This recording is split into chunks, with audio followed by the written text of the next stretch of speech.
This is Chicago's Morning Answer with Dan Proft and Amy Jacobson on AM 560. The Answer.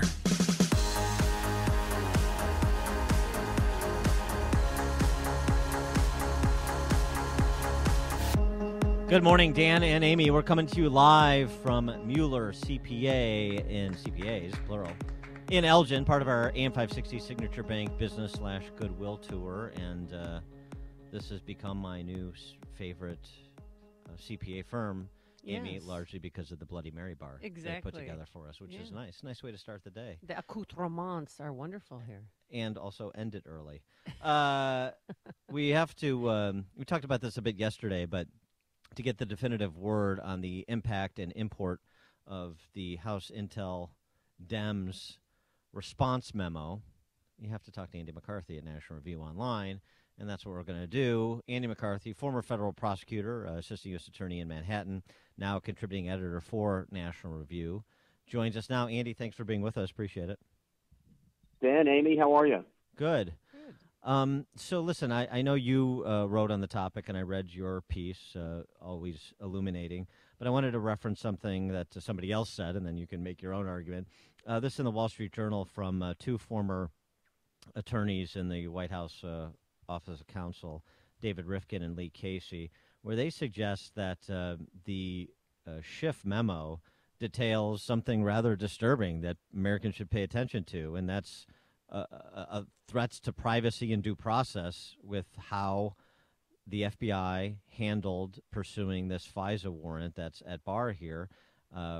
Rifkin and Casey write, the most troubling issue is that the surveillance orders were obtained by withholding critical information about Mr. Steele, Christopher Steele, who compiled the dossier, from the FISA court. The court was not informed that Steele was personally opposed to Trump's election, that his efforts were funded by Hillary Clinton's campaign, or that he was the source of media reports that the FBI said corroborated his dossier. These facts are essential to any judicial assessment of Mr. Steele's veracity and the application's merits.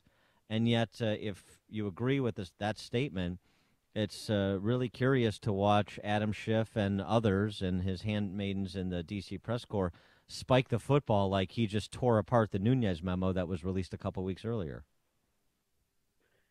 Yeah, well, I saw David and Lee's piece this morning, and I think it's interesting. I still think that the major flaw in the FISA application that we, to the extent we have knowledge of it, and of course we haven't seen it, we've just now seen these memos about it, but the major flaw is not the one we're focused in on.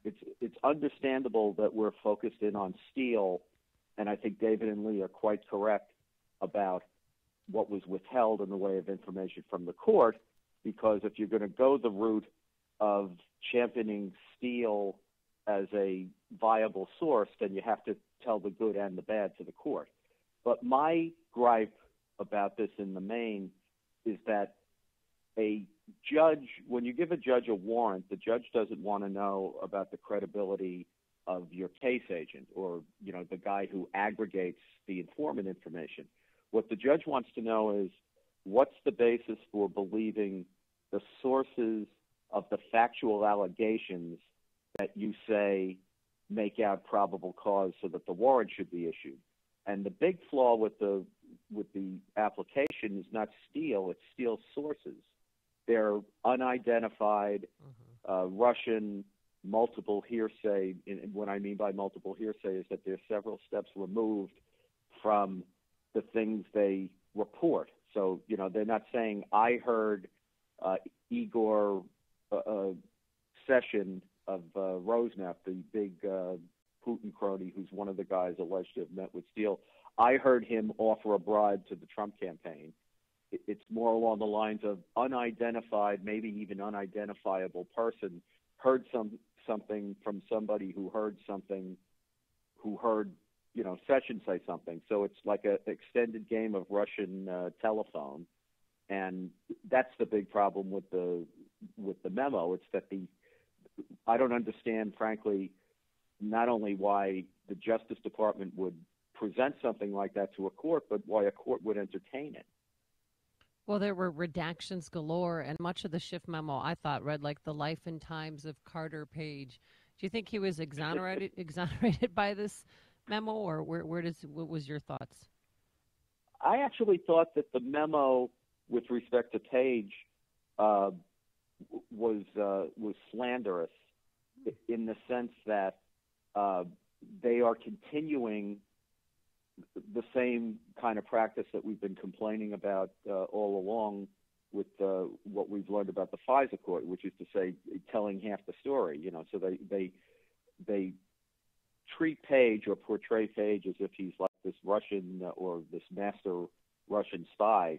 And I must say, with due respect to Mr. Page, anybody who's seen him on television, which he seems to be a ubiquitous presence on now, if you listen to him for a minute, whatever this guy is, he's not a master spy. And if you're going to, again, I think prosecutors have and government attorneys who deal with the FISA court have a duty to be candid with the tribunal. And if you're going to go down the road of talking about somebody's credibility, you have to tell the whole story.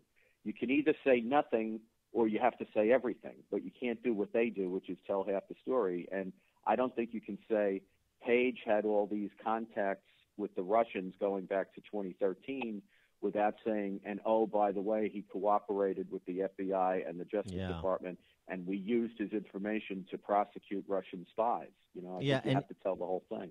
And in your piece at nationalreview.com, a foreign powers recruitment effort is not a basis for a FISA court warrant. You're speaking specifically about Page, and you make the distinction between the recruiters and the recruitee. Right. Well, FISA law requires, this is not like, what Andy thinks you should do. Yes, we have these laws, and they're supposed to get applied. That's what you're supposed to have prosecutors for. And the law says that to get a warrant on somebody, you have to show that he's an agent of a foreign power, which has a specific statutory definition under the Foreign Intelligence Surveillance Act. You have to show that he is engaged in clandestine activity in a knowing and purposeful way on behalf of a foreign power, and you have to show that that clandestine activity is a probable violation of some serious federal law. And the laws they talk about are, for example, espionage on behalf of the foreign power, sabotage, or international terrorism. So, you can't say that somebody is a potential agent of a foreign power because some foreign power thinks it might be a good idea to try to recruit him.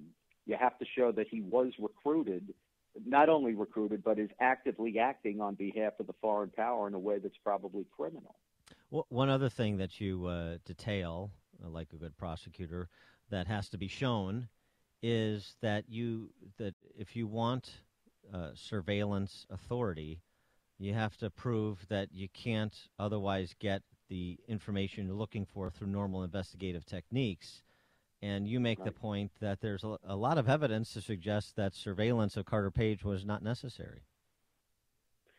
Yeah, well, again, this goes back to what Amy was saying about Page's background. We know that this guy was an informant for the FBI. We know that they even in Schiff's own memo, they talk about at least 4 different meetings that Page has had with the FBI going back to 2016, and they didn't even lay out what all those meetings were about. The fact that he gave them information, the fact that they used that information in a complaint against Russian spies. And the reason I think this is important is FISA law, just like criminal wiretaps, which I wrote any number of in the 20 years I was a prosecutor. There's a requirement in the law because surveillance, wiretapping, eavesdropping, and the like is so intrusive. Our law requires the prosecutor to show the court that it has to be done because there's no other way to get the information. What they call it is alternative investigative techniques have been tried and failed or would inevitably fail if tried. So just to take a concrete example, I used to do a lot of mafia cases, right? Mm-hmm. It's perfectly reasonable for the prosecutor to say, we haven't tried to subpoena Carlo Gambino into the grand jury because we don't think he's going to tell us anything. And if we bring him in here and ask him questions, he's going to know we're having an investigation, and the next thing you know, a lot of witnesses are going to be killed, right? So there's sometimes when it's perfectly obvious that you have no other choice but to do a wiretap. But that's not the case when you're dealing with some person who's not involved, at least that we know of, in organized crime and who has a history of providing information to the government. It's hard to make the case under those circumstances that if you really want to know what Carter Page was doing, or if he met with these two Russian guys that they talk about in the application, did they really have to do surveillance, or could they have asked Carter Page to come in for an interview and asked him about it? And his history sort of suggests that you could have gotten it from him if you just brought him in and talked to him. Yeah. So where does this all go from here? What's next? Well, apparently, Chairman Nunes of the House Intelligence Committee is on to phase 2 of their investigation, and they've put a lot of questions out to former officials to ask them various things about how these investigative tactics were used. I think they're due to get answers from those on Friday, so we'll have to see what we get there. And I think the thing, Amy, that everybody's looking toward is Michael Horowitz, who's the Department of Justice Inspector General, is supposed to produce his report of the FBI's investigation of the Hillary Clinton's email paper sometime in the next couple of weeks. And on the additional indictments against Manafort and Gates last week, and Gates now pleading out, is there anything that you divine from those developments? Well, I just think it's very interesting that, one day you charge a guy with $30 million in bank fraud, which is what was in the so-called superseding indictment of Manafort and Gates, and then the next day you plead him out to, lying to an FBI agent and a conspiracy that doesn't have anything to do with the bank fraud. And I point that out because there's Justice Department policy that says when you plead somebody out, you're supposed to plead them out to the most serious, readily provable charge. So if you have somebody who's done, you've alleged very spectacularly, as Mueller did, that we got this guy on $75 million in money laundering and $30 million in bank fraud, and then you'll plead him out for a song, you're kind of suggesting that maybe what you're doing here is writing an elaborate narrative in these charging instruments and then pleading the case out so that these spectacular things you've alleged never get tested in court. So I just find that pretty interesting. Do you get the sense that this whole thing is a bit of a WWF script where you've got the whole narrative has already been written and it's just playing itself out? Where I come from, you don't charge someone with $30 million in bank fraud and then plead them out to lying to an FBI agent.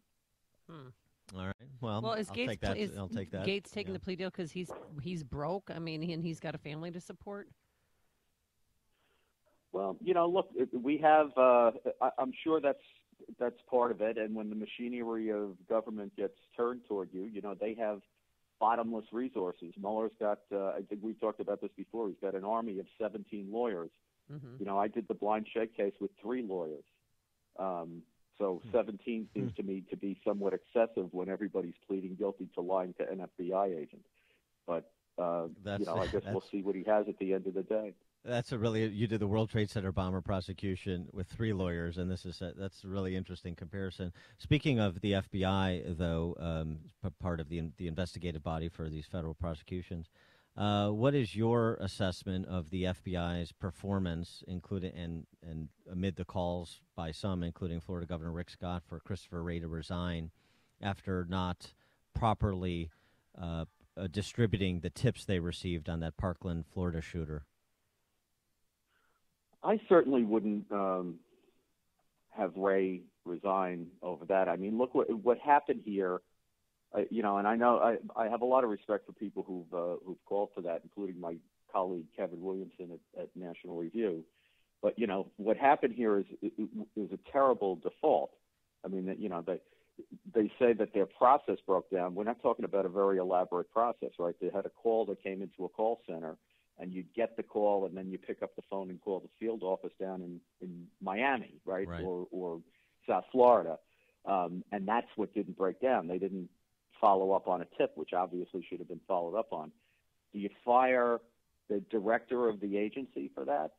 I think that's, particularly Ray, who's just really gotten started on the job. I just think I would want to have a full investigation and make sure that they discipline, including potentially terminate the people who were involved in dropping the ball there. And I am very sympathetic to the idea that we get lousy government because we've forgotten how to discipline people. I mean, we don't impeach anyone. We don't fire anyone. People just roll merrily along in these jobs. Sometimes they get promoted after screwing up. I get all that, and I think it's true. But I don't know that the way to correct that is, let's start by firing the FBI director, who doesn't appear to have anything to do with this and who we haven't given a chance yet to show that he's not going to tolerate that kind of stuff. So I would, I'd take a deep breath here and let's see what he does. He is Andy McCarthy, former federal prosecutor, chief assistant U.S. attorney in Manhattan, now contributing editor to National Review. And by the way, later in the show, we're going to be remembering Bill Buckley with John O'Sullivan. Bill Buckley on the occasion of his the 10-year anniversary of his passing. Andy McCarthy, thanks so much for joining us. As always, appreciate your insights. Thanks. Have a great day. And he joined us on our turnkey.pro answer line. This is the morning.